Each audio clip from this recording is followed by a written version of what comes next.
I'm about to go live. I'm just popping on to Instagram at the same time. Okay. Hello, everybody. Hopefully, you're coming to join me soon. Hello, hello. I am Jennifer Quick, and I'm with Backup. I am Jennifer Quick, and I am with Soul Clarity Coaching, and this is Soul Chat. Okay. Whether you are able to come on live and join me for this, or if this is something that you're watching at another time, it doesn't really matter. The message, the words that I'm speaking are still meant. There's a reason why you are hearing them at the time that you are hearing them. So pay close attention. Spirit speaks to us at the right time in various different ways. So, I have a few topics I want to get into tonight. I want to talk about the changes in technology and the moving forward and embracing our humanity and the choices that we're making. But first, I'm going to back up and I lost my train of thought again. Um, talking about how spirit communicates with us. So many of us really want this grand vision of spirit coming and shining biblical light upon us. And it's this amazing event that happens that is like incredibly all inspiring and changes our entire perception of life type event. And that very, very rarely ever happens. Okay. Um, the next thing that we all want is for clear visions, spirit to materialize in front of us and tell us their wisdom, um, intervene in our lives in an undeniable way. Uh, these are all, we all want that. That would be lovely. But that is not how it actually works. Because we have free will to make choices in our lives, we actually have to make the choice. So, spirit, so there's a couple things. There is the energy that is all around us, that is part of us and in our environment. And this is the cause and effect. This is the vibration that we hold as attracts in what we've got, what we receive, right? So that's the karmic cause and effect aspect. There's another aspect where we are multidimensional beings, so we can reach up to higher wisdom and receive messages. It takes a lot for a being of a higher energy to materialize in front of us and to intervene forcefully in our lives. They very, very, very rarely do this. But that doesn't mean they're not working with us. They are talking to us every day, all the time. And really, it's us that is the struggle listening. And how do we listen? Spirit will speak to us. Yes, we can get visions. We can get the rainbow that shines over top of the house that is just the right one for us. We can have the parting of the clouds and the ray of light that shines upon and shows us clearly the path forward. Those are great, but Spirit will also speak to us through a random song that comes on the radio or a phrase that comes into our mind, into our wisdom, right?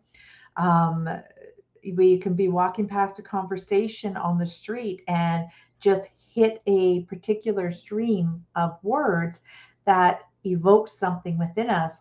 Those can all be ways that spirit is speaking to us. We can see signs that stand out to us, words in a book that stand out to us, songs, dreams, things like that, visions that come into our mind that all are ways of spirit speaking to us. Now, this was not my planned talk, but this is actually leading me into what I wanted to talk about tonight. So these are all ways that spirit speaks to us, but other aspects can speak to us in this way as well. Okay, so our spirit guides will speak to us this way, but so will dark entities, so will lost souls, earthbound spirits. mind control technology, these will all speak to us in that way. Okay. Our screens, our TV programs, our computer screens, our phones, there are subliminal messages happening behind the scenes that our awareness is not catching. These are not conspiracies. These are facts. Anybody who has been involved in marketing and advertising over the last ever many years you want to go back will know about this information because they've been using it. They've been working with it. Anybody who has been trying to market their own business will be aware that the way you say something, the placement of the words in the article that you write will determine who sees it, who registers, who acts upon it.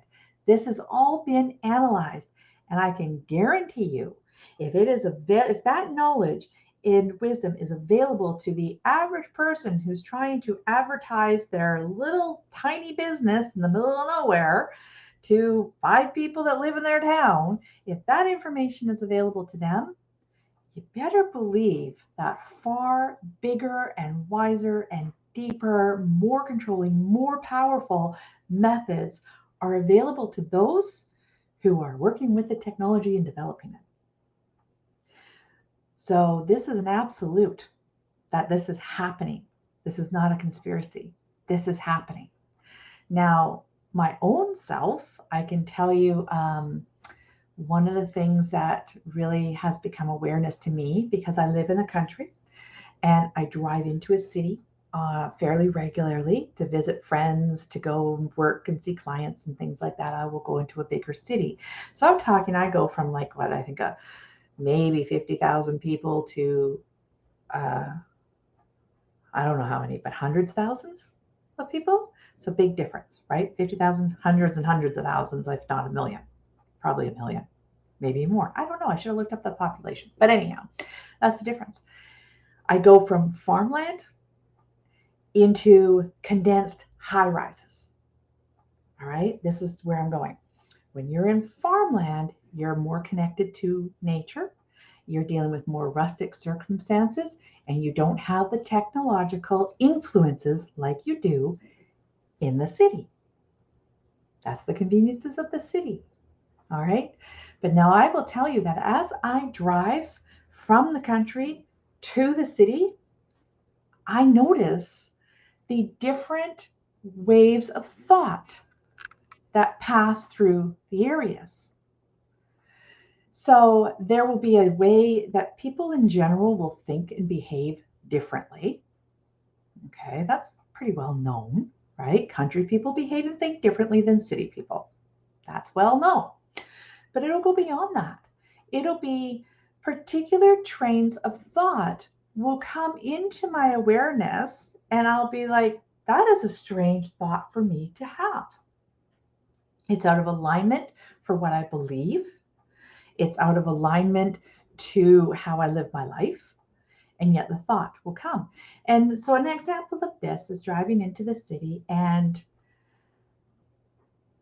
this was back in the early days of the last few years. We know the subject I'm talking about. I'm sure you can think of it. Anyhow, in the early days of that, when I was driving into the city, I was very much skeptical as to whether this was the right thing to do for my body, my family. Okay. And the more it went along, the more I became skeptical. And I remember driving in and having all of a sudden this really sharp thought came into me of just take it. Don't worry. Everyone's doing it. It'll be fine. And that is totally not the way I think. That was definitely a implanted thought out of alignment with how I process and think. Even if I was to go and decide that I was going to go along with majority, that's not the way I would think. Okay. I would come to the conclusion of my own. So that was an awareness to me that this is actually happening. You may notice that. You may notice that thoughts if you drive different areas like I do, where you go from one extreme to another extreme, you might notice that your thinking changes as you go into the different places.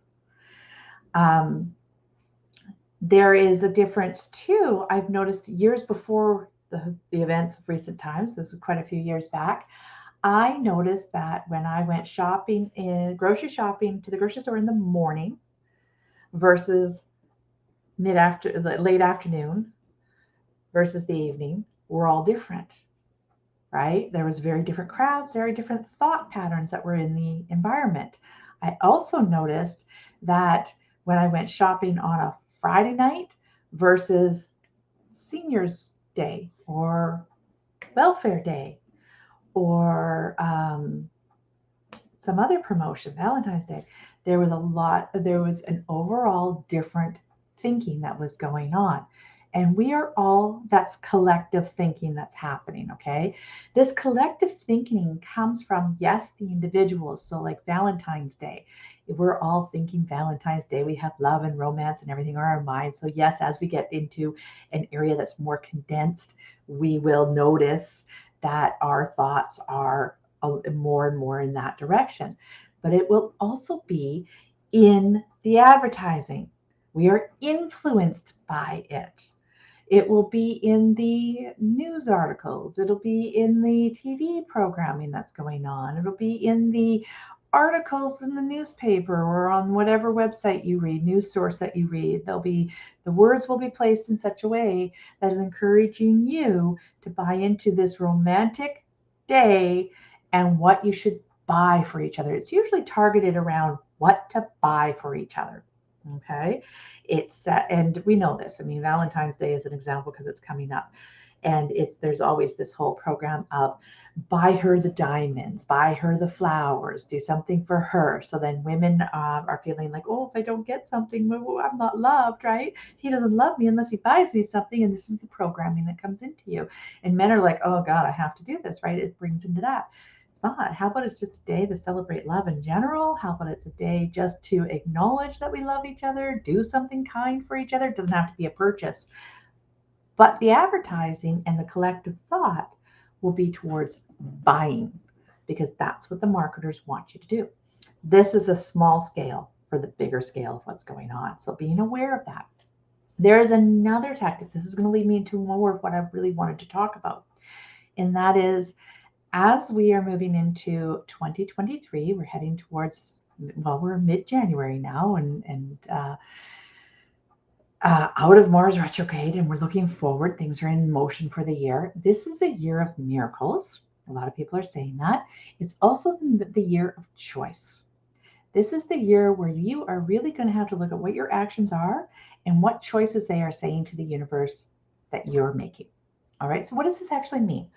This means what the actions that you take are really going to set the tone.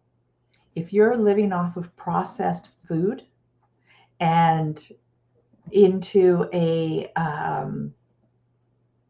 processed food, into worrying about your health, trying to avoid death, being concerned about in the state of worry and fear. Okay, it's easy to identify if you just separate it into: am I focusing on fear, worry, right? Worry, anger, frustration, concern, all that falls under fear.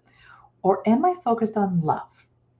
Love is freedom, it is connection with other humans, right? Whereas fear is isolation, love is connection. Nature falls under the love category. Fear, we're afraid of nature. Okay. We move away from nature. We want to stay in our home. We're worried about protection. Love is about adventure and exploration. So look at your life and decide which way you are living and move more in those directions. Now, there is a lot, as I was just saying, about the subliminal messages that are in anything. Our society, and this goes from marketing, the easiest way to market and sell to somebody is to use fear tactics. Okay? To use, you require me and my service in order for you to overcome your problem. Basis of marketing. Okay? Fear based. And it goes deeper than that. We require government control in order to keep us safe. We need somebody else to make decisions and set regulations in our societies to keep us safe.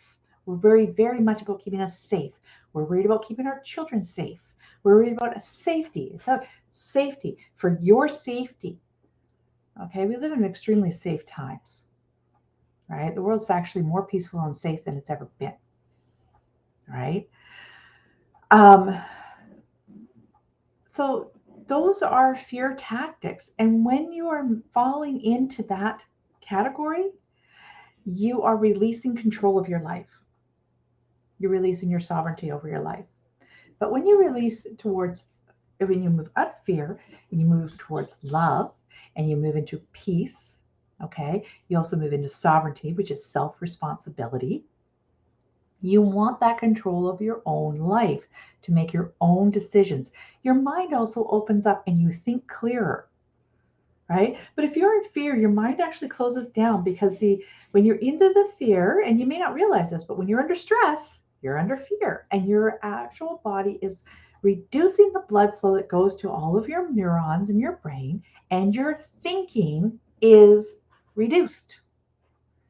But if you're in peace and love and connection and with nature, your entire brain will light up because now the energies are going. The blood goes through your brain. It goes into your energy. It goes into your neurons and wakes up your mind, and you have much broader, clearer thinking. And this is not even going into the fact that when we're in fear, we close down to spirit. And when we're in love, we open up to spirit. We open up to the energies around us. Okay.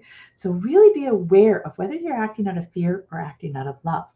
Now, moving into this coming year, just in this last week, I have seen there's a lot of, I avoid a lot of the mainstream news like most of us do because it's pretty much gloom, doom, and insanity. Gloom, doom, and insanity. That's what it is, right?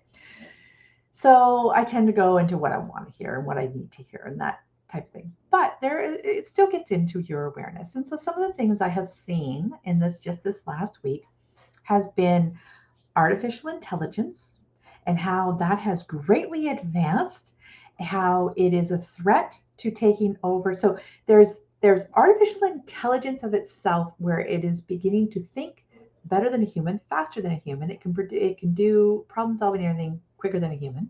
So the question becomes, if it surpasses the human, will it still value the human? And I know technology that the developers will say, "Oh no, we've programmed it to be that way." Now, these things are actually creating themselves now. We've moved into an era where artificial intelligence is now starting to create itself. Big concern with that. Okay, so you want to think about how much do you want to incorporate that into your life and your business, and you need to say no. If you don't want it in here, you need to say no. It's not going to come into my life, and you need to take action against it. All right. So that's AI is really coming up. That's this year. There's a lot of AI. There's also a lot of technology taking over our humanness. And this is really important. Greg Braden talks a lot about this, and he's been warning about this for quite some time. Well, just this week, just actually in the last couple of days, I saw a whole thing on this womb technology, CRISPR technology, where they are actually putting in the hands of the average person abilities to override our DNA, to genetically modify our environment, our bodies, and our plants and the earth. And so, right into the hands of the average person, scientists can actually create these wombs that will grow a baby. So, you no longer need to have a female, body in order to produce a child. Scientists will take the egg and the sperm and they'll put it together in a test tube. They'll determine which one's going to live, is got the highest potential to live, and they'll put it into a sterilized environment where you can watch on a video and they'll send you progress reports. And you can actually, if you have enough money, you can choose the DNA, you can choose the hair color, you can choose the muscle build, you can choose male, female, all these type of things. And if you have enough money, this is interesting. In the video, they referred to if you have enough money, you can keep the womb pod in your building and share it with people who live in your zone. And I thought that was interesting words to use too, because only people who live in skyscrapers refer to their where they live as a building. The rest of us have a house and a home. So that's a little weird, right? Living in city oriented, which brings me to the 15-minute cities, which is another one that has hit my radar this week too. Is a lot of talk about 15-minute cities, and that is creating cities where you have everything within 15 minutes of where you live. So you never have to go outside of that. Right now, and I think the town is Oxfordshire or something, Oxfordshire maybe. It's in England, I know that. And they actually are doing some sort of experiment where they are confining these people to their area. They have a zone that they're allowed to be in, and if they want to leave that zone, they have to apply to the city for permission. So if say their grandma, right, lives outside of the zone, they cannot, even if it's only like half an hour drive away, doesn't matter. Even if they're only going for an hour or two, doesn't matter. They have to put in an application to their city, the Chamber of Commerce, or whatever city regulations they have, whatever it is that their city government is, and apply and get an approval certificate that allows them to leave their zone and visit grandma for an hour, 2 hours, whatever it is, and then return. They must return to their zone. This is actually happening. Okay. And that is the idea behind these 15-minute cities. Everybody lives within 15 minutes of everything they need. And if you want to go outside of that 15-minute city, you need to apply to the overlords of your zone and get permission to leave it. This is where we're going. And you will see this in the construction that's happening. You can see that all these skyscrapers, no matter, so in the city, we're used to seeing it. In the big cities, you're used to seeing skyscrapers with stores underneath. When you get out into the country, you're not used to seeing that as much. But it's starting to show up here where they're creating small areas which sounds really good, right? All the resources that you need for living are close to home. Get rid of commuting. This is a good thing. But it also puts us in a position of controlling, of somebody being able to control whether we leave the zone or not. So these are things to be aware of, to be on the radar of, and to make sure that we're saying no to. We don't want this. So we can't close our eyes completely. It's got to be on our radar. We have to be aware of this is happening and how much it's coming into our country, into our ability to say no to it, whether that be through voting, protesting, writing to our, being aware of what laws are being passed, which is really, really hard to keep up with the amount of laws that are being passed right now. They are just going through so fast. They distract us over here while they put through a whole bunch more over there. If you look into it, you will see how this has been happening for some years. So all this stuff is happening right now. Now, here I'm telling you that you need to stay on top of this and be aware of this. Okay. And it all is fear-mongering stuff. And I don't want to do that to you. I don't want to create more fear. I want to tell you to relax, to be peaceful, to stand in love, act out of peace. So how do we do that? Okay. Let me first of all say to you that this whole overpopulation problem, this whole climate crisis problem that we've got going on, this whole world peace, war going on, all of this kind of stuff, this globalization issues, the supply chain issues, shortage supplies, all of this, the answers to every single one of them, and I tell you, every single one of these problems and more, the technology is 100% available, operational, and in use somewhere in the world right now. Okay? It's there. This is not technology we have to come up with. It's there. We do not need aliens to come down and give it to us because we already have it. Okay? But the people that are in charge, the powers that be, are not allowing it to infiltrate. So the very minute that it seems like there's this buildup that they're controlling and will never be able to turn around, I'm telling you, this can turn around so fast. So everything becomes darkest before the dawn. This is the year where things will be the most intense as to what this control mechanisms and divisions and everything are. It's going to come most to the forefront, most to the awareness for those who are awake enough to see, those who are not in fear, right? If you want to wake up, get out of fear. All right. You will see this happening. This year it's going to be beyond obvious. Depending on the choices, if we embrace our humanness and we insist on our humanness and our connection and valuing of nature, both within ourselves and within our environment, this world can change around very quickly. Very, very quickly. Climate, not an issue. That could be changed like that. All right.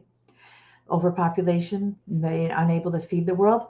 We've got more than enough technology to set this stuff up properly and do it right away. Cleaning our oceans, we've got it. Technology is already there. Everything you need is already created. The technology is already in use. We just have to demand it being used. And so this year is really, it's going to come down to your own vibration and what you're embracing in yourself and making that choice. So I'm not sure if I touched on everything I wanted to, but anyhow, I've gotten my point across and I want to wrap up because I don't want these to be extremely long. But what I want to leave you with is how do you embrace your humanness? How do you choose nature? How do you make this known? Okay. It is not through ignoring. We cannot ignore our way towards peace. We cannot ignore our way towards a loving, compassionate world. We can't. We have to be open. We have to be aware. We have to see and acknowledge what's happening. All right. But we can decide not to play the game. All right. And we can keep our eyes open and be clear. But how do we do this without it? That sounds like a lot of work. Okay. So I'm going to tell you, it boils down to this: keeping yourself out of fear. So choosing love over fear. How do we do that? We do it with, first of all, let me tell you, this technology is so well developed. It's been, there's multiple places around the world that have been studying how the human mind works, how the human body works, how it affects our environment. And they are absolutely terrified of the power that the human body has individually and especially collectively. So you have to ask yourself, what vibration are you putting out? What are you putting out into the world? Because you are harmonizing with everybody else that's around you and you are affecting them. Okay? So you can be affected or you can affect others. All right? This is how we change the world. So how do we do it? We start with our breath and we breathe into our bodies. Breathe deep into our bodies. Feel our lungs expanding and reducing. Expanding and reducing. And we keep that deep breathing. Some of us it's easier than others. And sometimes it's easier than others. What's affecting us, okay? We keep that breathing and we get ourselves into our body. When we breathe deep, we tell our body that we're safe. Slow and deep. Slow is also the key. When you breathe fast, you accelerate your adrenaline and you're going to a fight or flight. When you breathe slow and deep, you tell yourself you're in a calm space and your body will shift. When there is a strong controversy, when your body is in fear mode and you try and breathe this way, it's at conflict and you may find it very difficult.